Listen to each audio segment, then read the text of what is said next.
বচাসয়ক ডিব্ৰুগড় গাঁওবাসীৰ উদ্যোগত আৰু 13খন গাঁৱৰ সহযোগত এই পবিত্ৰ স্থানত বচাসয়ক সমন্বয় অনন্ত ক্ষেত্ৰত 5 দিনীয়া কাৰ্যসূচীৰে বেদ বেদান্তৰ সাৰ ভাগৱত শাস্ত্ৰ পাঠ ব্যাখ্যা অনুষ্ঠান অনুষ্ঠিত কৰি আমাক চতুৰ্থ দিনা আজি ব্যাখ্যাকাৰক হিচাপে আমন্ত্ৰণ কৰি আনি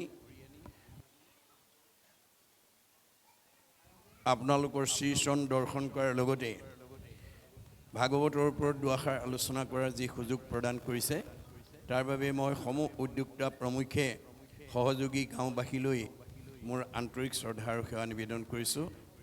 মই অত্যন্ত আনন্দিত হৈছোঁ, গৌৰৱবোধ কৰিছোঁ যে আপোনালোকৰ এই 13খন গাঁও মিলি তৃতীয় বৰ্ষৰ বাবে এই ভাগৱত পাঠ ব্যাখ্যা অনুষ্ঠান অনুষ্ঠিত কৰিছে।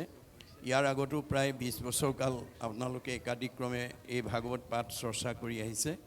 এইটো আমাৰ কাৰণে পৰম সৌভাগ্য।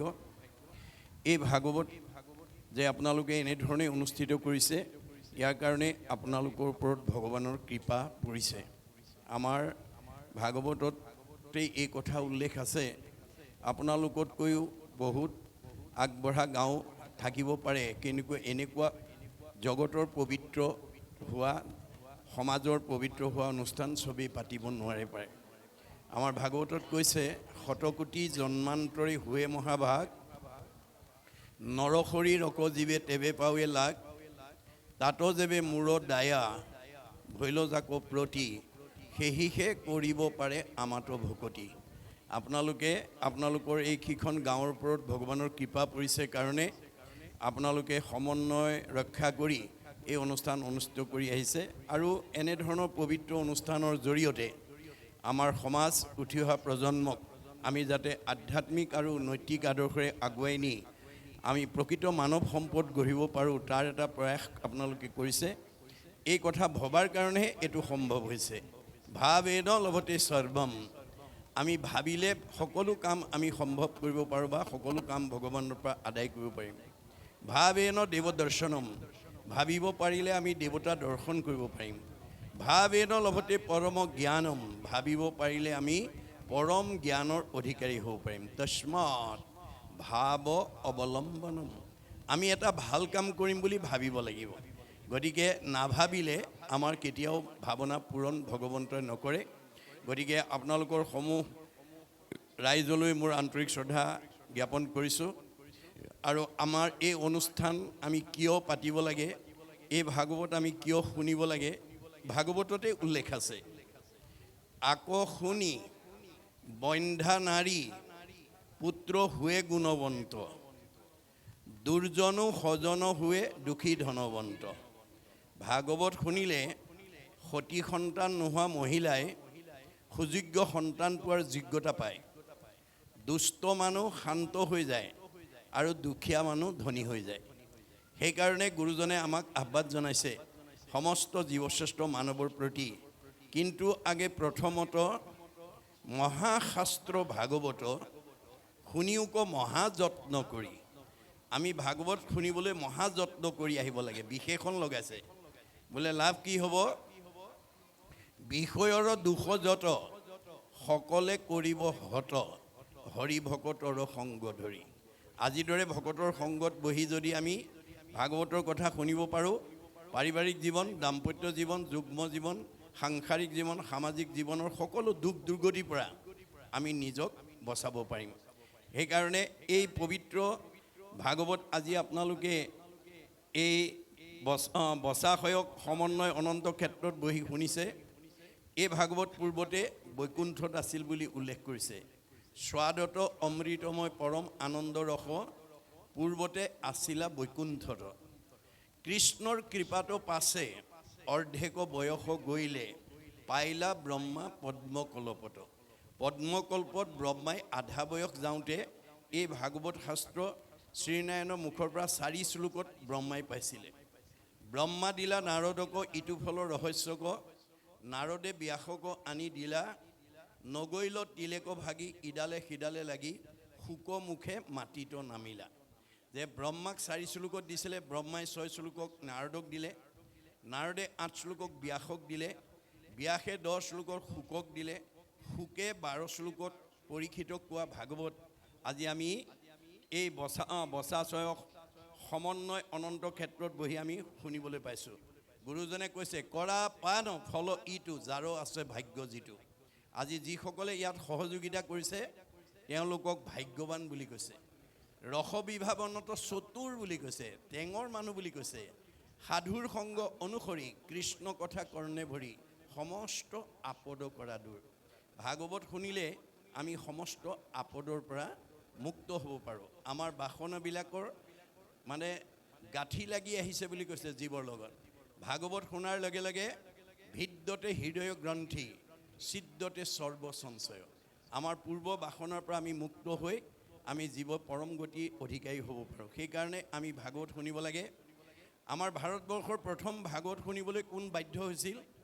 যিজনক ভগৱন্তই ভাৰতবৰ্ষৰ শ্ৰেষ্ঠ বৈষ্ণৱ ৰজা কৰি জন্ম দিছিল, যাৰ নাম আছিল পৰীক্ষিত। তেওঁক বৈষ্ণৱ ৰজা কৰি জন্ম দিছিল, তৎসত্ত্বেও তেওঁ অভিশপ্ত হ'ল। কিয়? যে ভগৱন্তই দিয়া প্ৰতিভাটো তেওঁ প্ৰয়োগ কৰিব নাজানিলে। বৈষ্ণৱৰ বৈশিষ্ট্য কি? সাধুৰ সেৱা নাম ধৰ্ম কৰিবেক সাৰ। বৈষ্ণৱ বোলয় এহি তত্ত্ব আছে যাৰ। যে সাধু মহন্তৰ প্ৰতি যাৰ শ্ৰদ্ধা থাকিব, নামৰ প্ৰতি যাৰ আস্থা থাকিব, সেই গুণবিশিষ্ট ব্যক্তিজন ডেকা ল'ৰাই হওক, গাভৰু ছোৱালীয়ে হওক, বোৱাৰীয়ে হওক, শাহুৱে হওক, পিতৃয়ে হওক, মাতৃয়ে হওক, তেওঁ গুণত বৈষ্ণৱ। বৈষ্ণৱৰ দ্বিতীয় বৈশিষ্ট্য এনেধৰণে সামূহিক অনুষ্ঠানত, নাম প্ৰসংগত, পাঠ প্ৰসংগত, ভাগৱত ব্যাখ্যাত, ধৰ্মালোচনী সভাত একেলগে বহাৰ পিছত বৈষ্ণৱ গুণসম্পন্ন ব্যক্তিয়ে গ্ৰাম্য কথা নাপাতে। বিঠা বাক্য নুবুলিব নামাতিব মিছা, কৃষ্ণ কথা শুনিবলৈ কৰিবেক ইচ্ছা। বৈষ্ণৱ গুণসম্পন্ন ব্যক্তিয়ে কেনেকৈ দিনটোত কৃষ্ণ কথা এটা শুনি জন্ম জন্মান্তৰ কাৰণে অক্ষয় পুণ্য সঞ্চয় কৰি জীয়াই থাকোঁতে শান্তি আৰু মৰিলে সদ্গতি পাব পাৰি, তাৰ কাৰণে সদায় অনুৰাগী হৈ থাকে। ভকতৰ বিষয়ত নাহি আশকতি, কৃষ্ণ কথা শুনিবলৈ সদায় কৰে ৰতি। মানে বৈষ্ণৱ ভক্তসকলে সদায় কৃষ্ণ কথা শুনি জীৱনটোক ধন্য কৰিবৰ কাৰণে অনুৰাগী হৈ থাকে। জগত পাৱন হৰি কথা সমুদায়, ভকতৰ সংগ বিনে আন সংগে নাই। আমাৰ মন পবিত্ৰ কৰিব পৰা, আমাৰ সমাজ পবিত্ৰ কৰিব পৰা, পৰিয়াল পবিত্ৰ, পৰিৱেশ পবিত্ৰ কৰিব পৰা শক্তি আজি এই ভকতৰ বাদে আনৰ নাই। বৈষ্ণৱৰ অন্যতম বৈশিষ্ট্যটো হৈছে যে বৈষ্ণৱ গুণসম্পন্ন ব্যক্তিয়ে প্ৰাণী হিংসা নকৰিব। প্ৰাণী হিংসা মনে একোজন, সদায়েই চিন্তিব মাত্ৰ কৃষ্ণৰ চৰণ। বৈষ্ণৱ গুণসম্পন্ন ব্যক্তিয়ে প্ৰাণী হিংসা নকৰে, কিয়নো ভগৱন্তই কৈছে যত দেখা ভূত প্ৰাণী সবাহাকে বিষ্ণু মানি, হিংসা এৰি কৰা উপকাৰ। মই সকলোতে আছোঁ দেই, কুকুৰ চিগাৰ্ল গদৰ্ভৰু আত্মাৰাম। দেহটোহে কুকুৰ মেকুৰী গাহৰি, আত্মাটো নহয়। গতিকে পাৰিলে কাৰোবাক উপকাৰ কৰিবা, কাকো হিংসা নকৰিবা। পৰীক্ষিতে সেইখিনিতে ভুল কৰিলে। প্ৰাণী হিংসা কৰিবৰ কাৰণে অৰ্থাৎ মৃগয়া কৰিবৰ কাৰণে ওলাই গ'ল।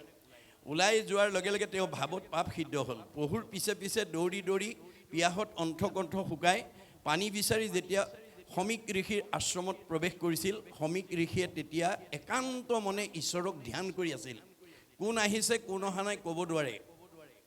পৰীক্ষিতে সেই কথা বিবেচনা নকৰি পদমৰ্যাদাক প্ৰাধান্য দি, মই দেশৰ ৰজা, তুমি মোৰ প্ৰজা, তোমাৰ আশ্ৰমত আহিছোঁ, তুমি মোক মান্যতা দিয়া নাই, এইবুলি খঙত একোদাই হৈ ধনুৰ আগেৰে মৰা সাপ এটা আনি সমীক ঋষিৰ ডিঙিত মেৰিয়াই থৈ গুচি গ'ল।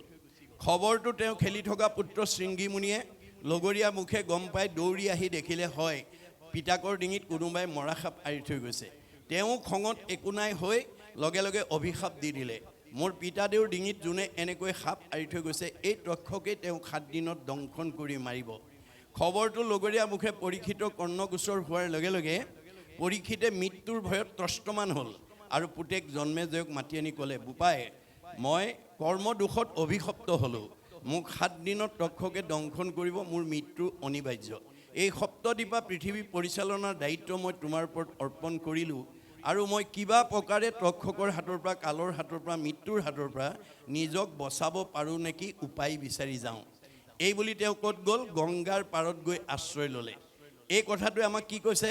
পৰীক্ষিতে যদি মৃত্যুৰ হাতৰ পৰা কালৰ হাতৰ পৰা তক্ষকৰ হাতৰ পৰা নিজক বচাবৰ কাৰণে যদি গংগাৰ আশ্ৰয় ল'ব লাগে আমি ল'ব লাগে নে নালাগে আৰু আপোনালোকে এই 5 দিনে ল'বনে নাই এই কথা আজি আমি সকলোৱে অনুভৱ কৰিব লাগে কি গংগা নামেই গংগা নামে নাতাৰিলে জীৱ আৰু কোনে তাৰে শ্ৰাদ্ধ কৰি কাক কোনে তাৰিবাক পাৰে কাৰ শ্ৰাদ্ধ কোনে কৰে শ্ৰাদ্ধ কোনে খায় কেৱলে দ্বিজৰ মাত্ৰ জীৱিকাৰ উপায় শ্ৰাদ্ধটো বিশ্বাস কৰি নাম যিটো এৰে সিটোজনে আপোনাকো আত্মঘাত কৰে এয়া বেদৰ বাণী খবৰটো পোৱাৰ লগে লগে ৰাজ্যৰ দেৱঋষি ৰাজঋষি ব্ৰহ্মঋষি ৰীতিযোগে প্ৰমুখ্য কৰি গণ্য মান্যসকল আহি পৰীক্ষিতৰ সন্মুখত সমবেত হ'ল এই কথাটোৱে আমাক কি কৈছে যে আপোনালোকৰ এই 13খন গাঁৱৰ মাজত মানে বিভিন্ন জাতি জনগোষ্ঠী বিভিন্ন সম্প্ৰদায় বিভিন্ন বংশ বিভিন্ন পৰিয়ালৰ লোকে বসবাস কৰি থাকিব পাৰে বংশৰ ভিন্নতা থাকিব পাৰে জাতিৰ ভিন্নতা থাকিব পাৰে পৰিয়ালৰ ভিন্নতা থাকিব পাৰে ধৰ্মৰ ভিন্নতা থাকিব পাৰে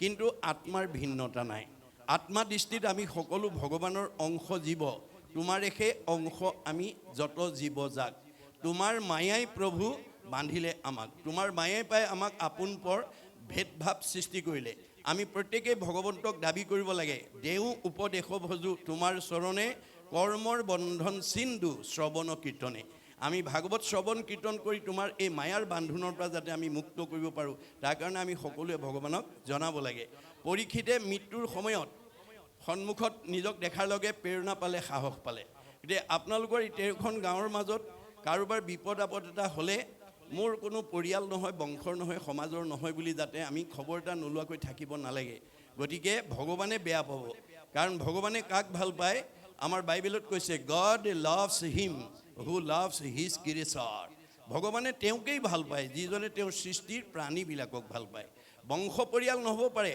দেহৰ সম্বন্ধ নাথাকিব পাৰে কিন্তু আত্মাৰ সম্বন্ধ আছে খবৰ এটা লোৱাটো আমাৰ মানৱীয় ধৰ্ম পৰীক্ষিতক খবৰ ল'বলৈ অহাৰ লগে লগে পৰীক্ষিতে সাহস পালে প্ৰেৰণা পালে আৰু প্ৰশ্ন কৰিলে কোৱা দেৱঋষি কোৱা ৰাজঋষি কোৱা ব্ৰহ্মঋষি কোৱা ৰীতিজ কোৱা গণ্যমান্যসকল মই কি কৰিলে তক্ষকৰ দংশনৰ পৰা মৃত্যুৰ হাতৰ পৰা মই নিজক বচাব পাৰিম ৰজাৰ প্ৰশ্ন শুনি প্ৰত্যেকে নিজা নিজা উত্তৰ দিবলৈ ধৰিলে কোনোৱে ক'লে তপ কৰা কোনোৱে ক'লে জপ কৰা কোনোৱে ক'লে যজ্ঞ কৰা কোনোৱে ক'লে দান কৰা কোনোৱে ক'লে তীৰ্থ কৰা কোনোৱে ক'লে স্নান কৰা নানা ঋষিৰ নানা মত নানা ঋষিৰ নানা মতে পৰীক্ষিতৰ মৃত্যুৰ ভয় আঁতৰ কৰিব নোৱাৰিলে কিয় এই কথা ভাগৱতৰ একাদশ স্কন্ধত গুৰুজনাই লিখি থৈ গৈছে ভগৱন্তৰ সৃষ্টিৰ চাৰিমুঠি জীৱৰ ভিতৰত এনেধৰণে একেলগে বহি ঈশ্বৰৰ ভক্তি কৰি ধৰ্ম আচৰণ কৰি মুক্তি লাভ কৰিব পৰা শক্তি মানুহৰ বাদে আনৰ নাই গীতাত কৈছে অসংখ্যাত জীৱ আছে সংসাৰৰ ভিতৰে মনুষ্যকে ভজে আনে ভজিতে নপাৰে ভগৱন্তৰ সৃষ্টি চাৰিমুঠি জীৱৰ ভিতৰত ঈশ্বৰক ভজিব পৰা শক্তি মানুহৰ বাদে আনৰ নাই গতিকে আমি জীৱশ্ৰেষ্ঠ মানুহ হিচাপে যি জাতি জনগোষ্ঠীতে জন্মগ্ৰহণ নকৰোঁ কিংবা পৃথিৱীৰ য'তেই জন্ম নগ্ৰহণ নকৰোঁ কিংবা ঈশ্বৰক ভজিবই লাগিব আমি কেনেকৈ ঈশ্বৰক ভজিলে এই মায়াময় সংসাৰৰ পৰা আমি নিজক উদ্ধাৰ কৰিব পাৰিম মুক্তি ল'ব পাৰিম সেই বিষয়ে ভগৱন্তই নিজৰ মুখেদি কৈ গৈছে আন ধৰ্ম ঋষিৰ মুখে কৰাইলা বেকত কহিলা আপোন মুখে নিজ ধৰ্ম যত যে আন ধৰ্মবিলাক ঋষিবিলাকৰ মুখেদি ক'লে সেইকাৰণে নানা ঋষিৰ নানা মতে পৰীক্ষিতৰ মৃত্যু ভয় আঁতৰ কৰিব নোৱাৰিলে কিন্তু আমি জীৱশ্ৰেষ্ঠ মানুহ হিচাপে আমি কেনেকৈ ধৰ্ম আচৰণ কৰিলে মুক্তি পাম সেই কথাটো ভগৱানৰ নিজৰ মুখেদি কৈছে কহিলা আপোন মুখে নিজৰ ধৰ্ম যত সেয়ে হৈছে ভাগৱত ধৰ্ম সেয়ে হৈছে ভক্তি ধৰ্ম সেয়ে হৈছে নাম ধৰ্ম গতিকে অৱশেষত শুকদেৱে আহি যেতিয়া প্ৰথম স্কন্ধ ভাগৱতৰ পৰা দ্বাদশ স্কন্ধ ভাগৱতলৈ 7 দিন 7 ৰাতি নীৰৱ নিশ্চন্নভাৱে যেতিয়া পৰীক্ষিতক শ্ৰৱণ কৰালে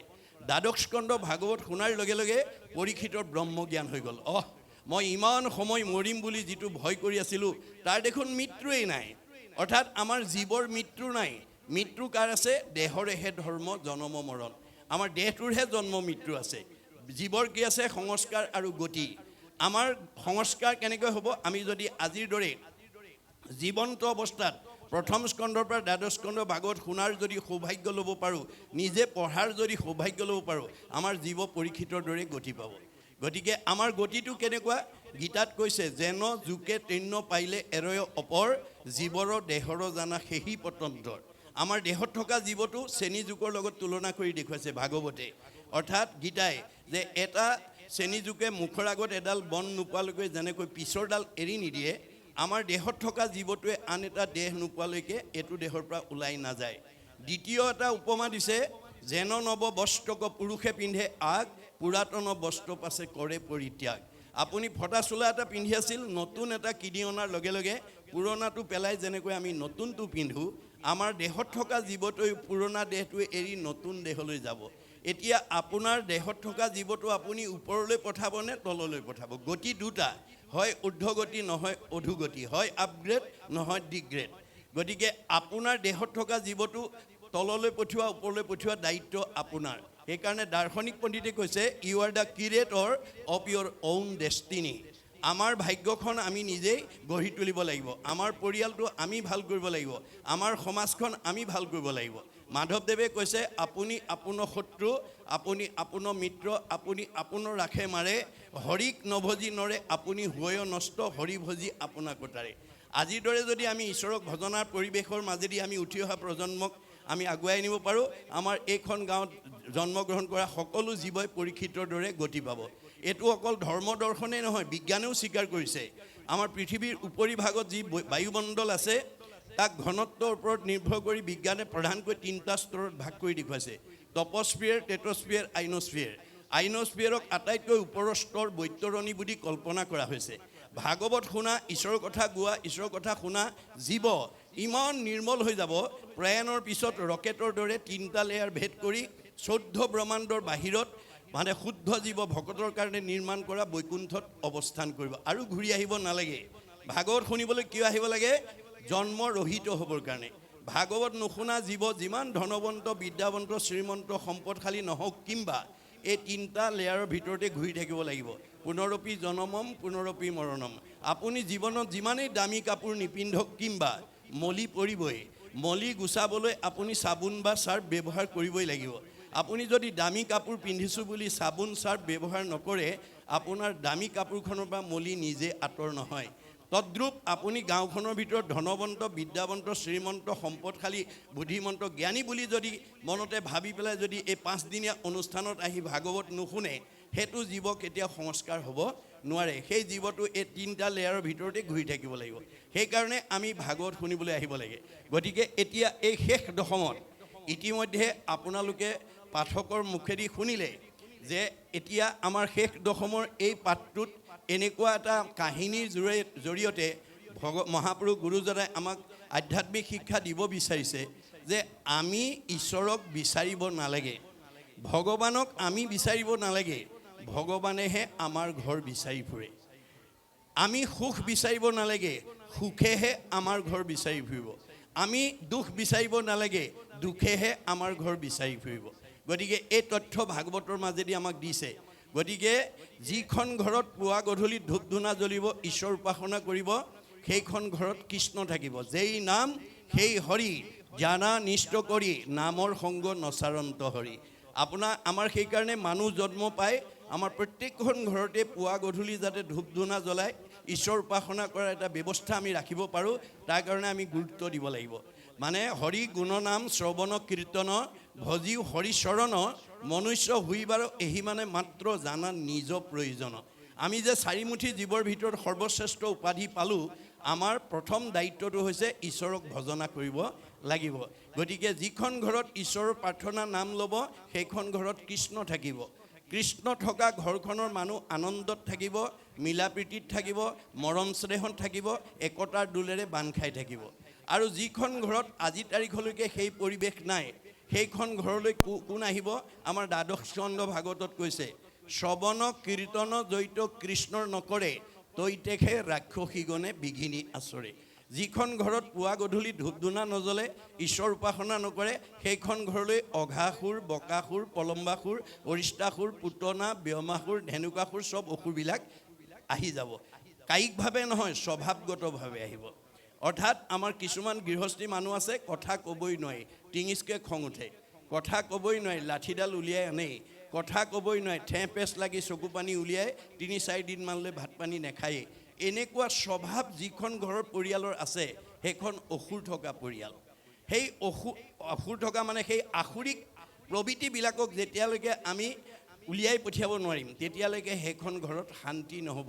সেইকাৰণে গুৰুজনাৰ দিনত এজন মানে আটা পুৰুষে ফকৰাত কৈছে যে ব্ৰহ্মাক মাৰিবা বিষ্ণুক মাৰিবা ৰুদ্ৰক নিদিবা ঠাই মহা মহা মহন্ত আহিলে কোবাই মাৰিবা তেহে ভকতি পায়।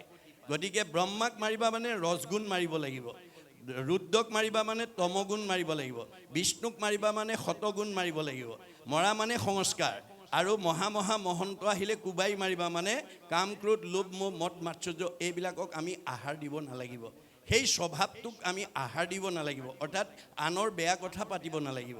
আপোনাৰ ঘৰলৈ অহা আলহী অতিথি ভকত বৈষ্ণৱ বন্ধু বান্ধৱক লগ পালে আপুনি যদি পৰচৰ্চা পৰনিন্দা পৰ সমালোচনা কৰি আপোনাৰ আলোচনাৰ জৰিয়তে যদি আনৰ অন্তৰত আঘাত দিয়ে, তেতিয়া সেই পৰচৰ্চা কৰা কিজনৰ কি হ'ব?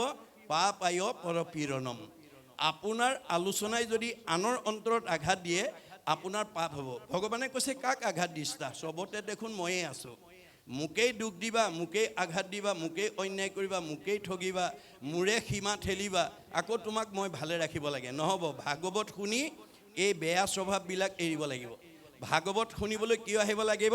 বেয়া এৰি ভাল ল'বৰ কাৰণে। বেয়া এৰি ভাল লোৱাটোৱেই বৈজ্ঞানিক দৃষ্টিভংগী। আমি যেতিয়ালৈকে বেয়া এৰি ভাল ল'ব নোৱাৰিম তেতিয়ালৈকে ভগৱানে আমাক ভালত ৰাখিব নোৱাৰে। সেইকাৰণে কপিলে কৈছে জীৱৰ দুৰ্ভেদ্য পাশ সংগক কহয় কিন্তু দুৰ্জনৰ সং তেজিবে লাগয়। মা, তুমি যদি জীৱনত ভাল মানুহ হ'ব খুজিছা বেয়া মানুহৰ সংগ ত্যাগ কৰিবা। সেই সংগ নিতে যদি কৰে সাধুত, আজি আপোনালোক গুণত সাধু হৈ আছে। সাধু কাক কয়? মূৰ শুনিৰ মল কথা কহন্ত শুনন্ত। যি মোৰ কথা কয় বা কাণ পাতি শুনে, মোত মন দিয়া হবে তাপ এৰাৱন্ত। যি মোৰ কথাত মনোযোগ দি মোৰ সৃষ্ট তিনিটা তাপৰ পৰা নিজক উদ্ধাৰ কৰিব পাৰে, তাকেহে বুলিও মানে সাধু জানিবা নিশ্চয়, তাৰ সংগত তুমি পাৰ্থিবা সদায়। গতিকে আজিৰ দৰে আমাৰ ঈশ্বৰৰ কথা কোৱা আৰু শুনা মানুহ আমি 24 ঘণ্টাৰ ভিতৰত এক ক্ষণ 4 মিনিট সময় হ'লেও আমি লগ পাবৰ কাৰণে মাধৱদেৱৰ দৰে প্ৰাৰ্থনা কৰিব লাগে। কৃপাৰ সাগৰ দয়কী নন্দন পুৰীও মনৰ কাম, ভকতৰ সংগ সদা নুগুচুক মুখে তোৱা গুণমান। মাধৱদেৱে ভগৱানৰ পৰা ধন টকা পইচা বিচৰা নাই, সাধুৰ সংগ ভকতৰ সংগ বিচাৰিছে। ভকতৰ সংগত ঈশ্বৰ কৃষ্ণৰ নাম শুনিলে অক্ষয় পুণ্য হ'ব। এই পুণ্যই আমাক জীয়াই থাকোঁতে সুখ ভোগ দিব, উন্নতি কৰিব আৰু মৃত্যুত পৰম গতি দিব। গতিকে এই পৰিৱেশবিলাকৰ মাজেদি আমি কেনেকৈ উঠি অহা প্ৰজন্ম সমাজখনক আগুৱাই নিব পাৰোঁ তাৰেই কথা আমাক ভাগৱতৰ মাজেদি কৈ আছে। কেৱল মাত্ৰ কাহিনী উপকাহিনী আখ্যান উপাখ্যানৰ মাজেদি কৈছে, কিন্তু কেৱল জীৱনশৈলীৰ কথা কৈ আছে, আমাৰ জীৱন পদ্ধতিৰ কথা কৈ আছে ভাগৱতে, যে আমি কেনেকুৱা নীতি আদৰ্শৰে চলিলে আমাৰ পৰিয়ালটো সমাজখন পৰিৱেশটোক আমি মানে ভাল পথে লৈ যাব পাৰিম তাৰ এটা মানে প্ৰতিচ্ছবি মাত্ৰ দাঙি ধৰিছে।